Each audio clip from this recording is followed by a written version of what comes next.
मैं इस वक्त रावलपिंडी के इलाके डबर रोड पर मौजूद हूँ और ये एक फूड स्ट्रीट है जहाँ पर अब से कुछ देर पहले ड्रोन की जो डेब्रीज हैं वो मिली हैं, जिसके बाद इस पूरे इलाके को कॉर्डन ऑफ कर दिया गया है। फूड स्ट्रीट जहाँ से ड्रोन की डेब्रीज इकट्ठी की गई हैं, उसके साथ पिंडी क्रिकेट स्टेडियम भी है जहाँ पर आजकल भी PSL के मैचेस हो रहे थे। पिंडी थिकली पॉपुलेटेड एरिया है जहाँ पर GHQ के अलावा मिलिट्री इंस्टॉलेशंस और उनके ऑफिसेज मौजूद हैं।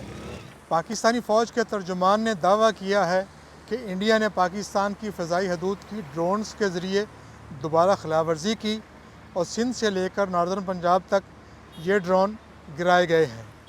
पाकिस्तान की जानिब से इंडिया पर ड्रोन्स के ज़रिए दरअंदाज़ी करने और इस दौरान मुतअद्दिद ड्रोन गिराने के दावे के बाद इंडिया ने कहा है कि यह कार्रवाई पाकिस्तान की बुध और जुमेरात की दरमियानी शब इंडियन तनसीबात को निशाना बनाने की कोशिश का जवाब था।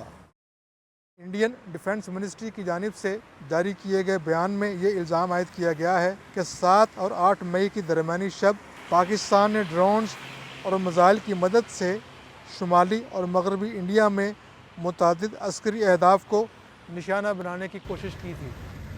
सवाल ये है कि ड्रोन कैसे किसी फ़ज़ाई हदूद में अनडिटेक्टेड दाखिल हो सकते हैं। तो इस बारे में हमने डिफेंस एक्सपर्ट से बात की तो उन्होंने बताया कि ड्रोन एक छोटी चीज़ है और एयर डिफेंस सिस्टम इसको मुश्किल से डिटेक्ट करता है।